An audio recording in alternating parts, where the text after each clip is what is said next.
একদিন বিশ্বনবী বললেন, বান্দার কোনো হক আল্লাহ কোনোদিন ছেড়ে দেয় না।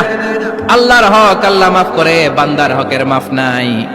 যদিও আমি নবী, আমার উপর যদি কোনো হক থাকে বলো, আমি দিয়ে দেব। কোন সাহাবী দাঁড়ায় না। এক সাহাবী দাঁড়িয়ে বলল, নবী, যুদ্ধের ময়দানে চাবুক চালানোর সময়, লাঠি চালানোর সময় এক কাফেরকে মারতে যে আপনার লাঠির বাড়ি আমার পিঠের মধ্যে পড়েছে।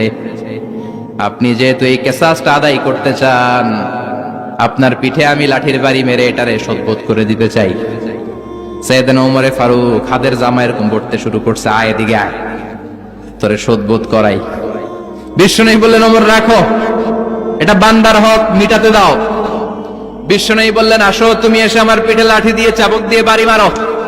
সাহাবী বলে, ও নবী, তখন দুর্ভিক্ষের সময়ের যুদ্ধ ছিল, আমাদের গায়ে জামা ছিল না।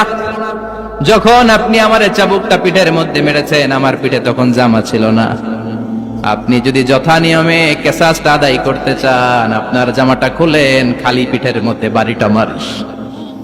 এবার ওমরে ফারুককে ধরে কে, এদিকে আয়, তোরে দেখাইতেছি। বিশ্বনবী বললেন, ওমর থামো, মারতে দাও। বিশ্বনবী উনার জুব্বাটা উপরের দিকে উঠালেন, পিঠের মধ্যে বাড়ি দেওয়ার জন্য ওই সাহাবীকে ডাকলেন। ওই সাহাবী বিশ্বনবীকে পিছন দিক থেকে জড়িয়ে ধরে ওই মোহরে নবুয়তের মধ্যে চুমু দিয়ে ফেলেছে। সাহাবী বললেন, নবী গো, এই নাটক করার জন্য আপনি আমারে মাফ করে দিয়েন। আপনি বিশ্বনবী, উদম গায়ে আপনারে দেখা যায় না, খালি গায়ে আপনারে দেখা যায় না। শুনেছি আপনার পিঠের মধ্যে মোহরে নবুয়ত আছে। অনেক দিনের সাধনা, জল্পনা কল্পনা, আপনার মোহরে নবুয়তে আমার ঠোঁটটা আমি লাগাবো। আপনার মোহরে নবুয়তের মধ্যে আমার ঠোঁটটা লাগিয়ে আমার ঠোঁটটারে আমি জাহান্নাম থেকে পরিত্রাণ করাবো। এজন্য প্ল্যান প্রোগ্রাম করে এতক্ষণ আপনার জামাটা খুলতে বলেছি। আপনার উপরে আমার কোনো হক নাই। আমার আব্বা মা, আমার সম্পদ, আমার জীবন আপনার জন্য কোরবান গো নবী। বিশ্বনবীর পিঠে বাম দিকে খাতামুন নবুওয়া ছিল, মাহরে নবুওয়া। কোন বর্ণনা এসেছে উনি এই মাহরে নবুওয়া দিয়ে পিছন দিকে দেখতেন। বিশ্বনবী যখন নামাজ পড়তেন উনি বলতেন, ইস্তাকিমু ওয়া'তাদিলু ইয়ারহামুকুমুল্লাহ, কাতার সোজা করো, ফাঁকা জায়গা বন্ধ করে দাও, কারণ আমি সামনে যেমনি দেখি পেছনেও তেমনি দেখি।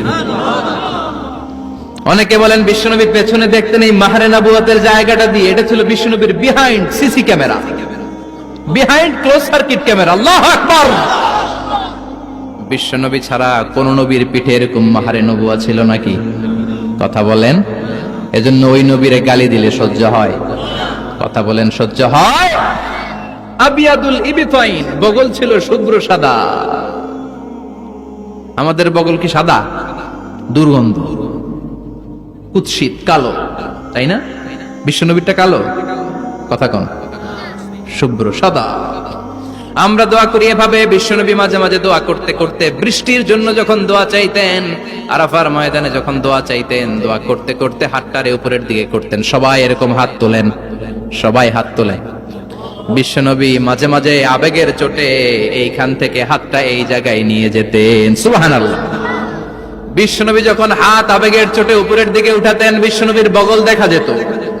সাহাবারা বলতেন, হাত্তা ইউরা বায়াদু ইবতাইহি, এই সুযোগে আমরা দেখতাম উনার বগলটা ধবধবে সাদা, কোনো দাগ ছিল না।